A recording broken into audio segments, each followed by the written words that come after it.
ব্যস্ততম 4 লেন রাস্তার উপর হঠাৎই একটা বড়সড় গুমটি, আর দেখেই হতবাক এলাকার বাসিন্দা থেকে শুরু করে পথচারী ও গাড়ি চালকরা। ঘটনাটি আরামবাগের বাসুদেবপুর ও পারুলের মধ্যবর্তী 2 নম্বর রাজ্য সড়কের উপর। উল্লেখ্য, এই রাস্তা দিয়ে সবসময় অসংখ্য যানবাহন চলাচল করে। সেই রাস্তার উপরেই 10-12 ফুট চওড়া এই গুমটি বসানোয় যে কোনো মুহূর্তে যে কেউ দুর্ঘটনায় পড়তে পারেন। স্থানীয় বাসিন্দারা অবিলম্বে ওই গুমটি অন্যত্র সরিয়ে নিয়ে যাওয়ার আবেদন জানিয়েছেন। পাশাপাশি বিষয়টি আরামবাগ পৌরপ্রধানকেও জানানো হয়েছে বলে তারা জানান। তবে কেন হঠাৎই এই রকম ব্যস্ততম রাস্তার উপর গুমটি বসানো হলো তা অনেকেই বুঝতে পারছেন না। এ ব্যাপারে সকলে প্রশাসনের হস্তক্ষেপ দাবি করেছেন। এটা গতকাল সকাল থেকেই এখানে আছে। এরকম একটা ব্যস্ততম রাস্তা, 4 লেন রাস্তা, সেই 4 লেন রাস্তার ওপরে 10-12 ফুট জায়গা নিয়ে একটা ট্রাফিক গার্ডের অফিসের সামনে এরকম একটা গুমটি বসে আছে এবং গতকাল থেকেই এটা বসে আছে। আজকে সকালে কাল থেকে যখন কোনো কেউ ব্যবস্থা নেয়নি, আজকে সকালে আমি 11:30-12টার সময় চেয়ারম্যানের নজরে জিনিসটা এনেছি। চেয়ারম্যানকে বলেছি যে স্যার, এরকম একটা গুমটি এরকম রাস্তার উপরে বসে আছে।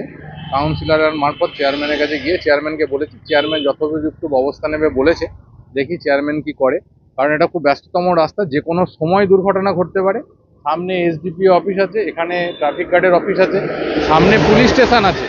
কাল থেকে এইভাবেই গুমটিটা এখানে আছে মেন রাস্তার উপরে। কি নাম লেখা আছে দেখা যাচ্ছে এখানে? এটা কালকে সন্ধ্যেবেলাও আমি দেখেছিলাম, এখানে একটা ওভেন, তার উপরে একটা কড়াও ছিল ওভেনটার উপরে। আজকে দেখছি কি একটা বলে কি একটা নাম লেখা আছে, আর গুমটিটার তলাতে চাকাও লাগানো আছে। এখানে কাল থেকে এইভাবেই আছে গুমটিটা। এখানে কারা বসিয়েছে, কি করেছে কিছু বলতে পারছি না। প্রশাসনকে বলবো যাতে গুমটিটা যারই হোক বা প্রশাসনের তরফ থেকে গুমটিটা এখান থেকে সরিয়ে দেওয়া হয়, কারণ তা নাহলে যে কোনো মুহূর্তে বড়সড় দুর্ঘটনা ঘটতে পারে।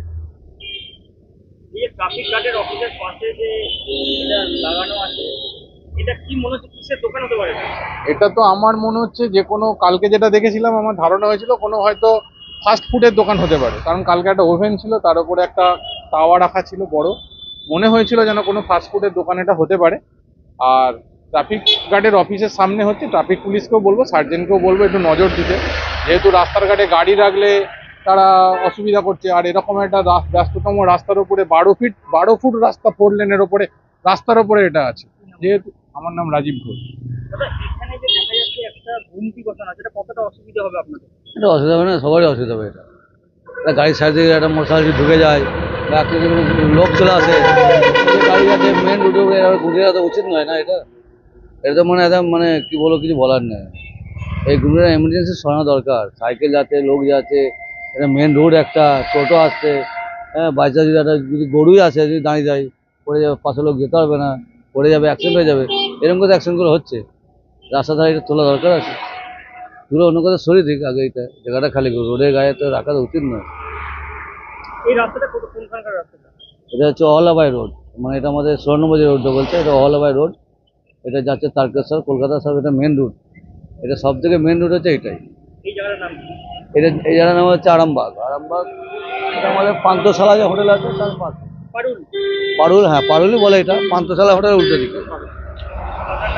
আমার নাম তাপস সান্তরা।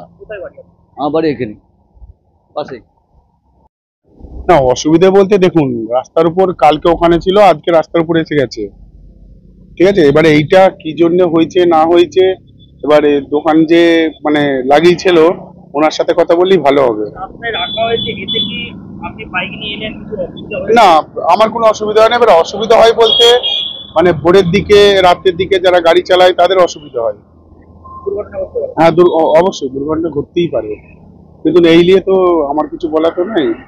যেটা হবে এবার ওনারা বুঝে নেবে। আমার নাম অরূপ, আমার বাড়ি পেচকি বাড়ি। নিউনুর সোফা সেন্টার, এখানে সমস্ত রকম সোফা পাইকারি ও রিটেলে বিক্রয় করা হয়। সমস্ত সোফা নিজস্ব কারখানায় তৈরি করা হয়। প্রোপাইটার হানিফ হোসেন খাঁ ও রুহুল হোসেন খাঁ, বড়ডোঙ্গল হাটতলা সিনেমা হলের সন্নিকটে, হুগলি। যোগাযোগ 7797170093 এবং 9382003105।